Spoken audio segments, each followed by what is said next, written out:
pleased to announce our next speaker, Yungie Hahn, who has been called many things, but never audacious. It's true. I've been called a lot of things, but never audacious. As a child, my psychiatrist's father called me oppositional. He actually used the Korean word 청개구리, which means blue frog. It comes from a children's story about a blue frog who always did the opposite of what his parents said. His parents had one final wish in their lives, which was to be buried in the mountains and not the river, for the river would wash away their bodies. Knowing their son, they said, "Bury us in the river." So they finally die, and the son is full of remorse for never having listened to his parents. So he decides, despite wanting to bury them in the mountains, he does exactly what they said, and he buries them in the river. So what moral was my father trying to tell me? That I would end up disappointing my parents after their death? He's also called me a porcupine, cute from afar, prickly up close. When I was in high school, he said, "Don't become a doctor." Can you imagine, with all the stereotypes that are true, a Korean doctor telling his child not to become a doctor? He said, "You could become a professor for graduate students. Your sarcasm is too hurtful for undergrads." If he was trying to get me to be a doctor by telling me not to become a doctor, it backfired. I became an architect. That said, I have an undergraduate degree in physics.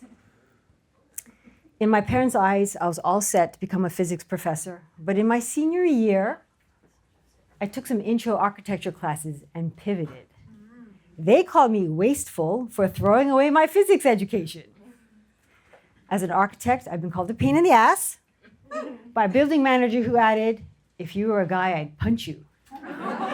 Well, I have been called a guy, often, in the 90s, with short hair, and depending on what I was wearing, people addressed me as sir. A cab driver even asked me, "Are you a he or a she?" So I thought, well, maybe it's racial, we all look the same. But then I went to Korea, and the old ladies were like, "The men's room is over there." My father explained, when you defy conventional standards for women, expect people to be confused. So short hair made me defy it. I'm kind of like a guy in other ways. I forget my own anniversary. I don't really care about Valentine's Day. So there's no running around, trying to buy me last-minute gifts. So I would call myself the perfect wife. Though my husband, who's here, for 24 years, he's never called me that. Now, question, can you be audacious in relationships?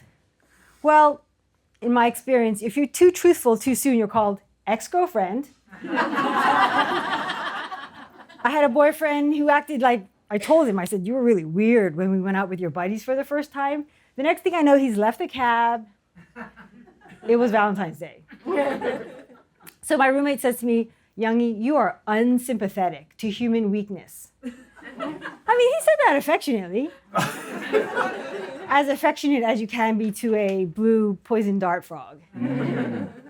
So anyway, I had this internship with a famous architect to build models. He was going to sketch his ideas, and I was going to build them. The problem was I would think of something I liked better, and I would build that instead. He called me too independent. I quit my first job out of grad school in a bad economy because I didn't like their design aesthetic and found it soul-killing. My friends called me too idealistic. I had another job at a big firm where I was tasked with correcting drawings marked up with red pencil. After a few months, I told my bosses, "My brain is dying from lack of use." To their credit, they gave me more responsibilities, and I even negotiated a pay raise. But when the economy shrank, I got laid off because I was more expensive than my peers, and frankly, they didn't want new ideas. They just wanted someone to correct drawings. So I was too demanding. Anyway, by that time, I already had a freelance job, which was the start of the firm I now have with my husband. So it looks like I was just born to be called boss. In the end, I realized people will call you all sorts of things throughout your life, but only you can decide what you're actually going to be. Yeah.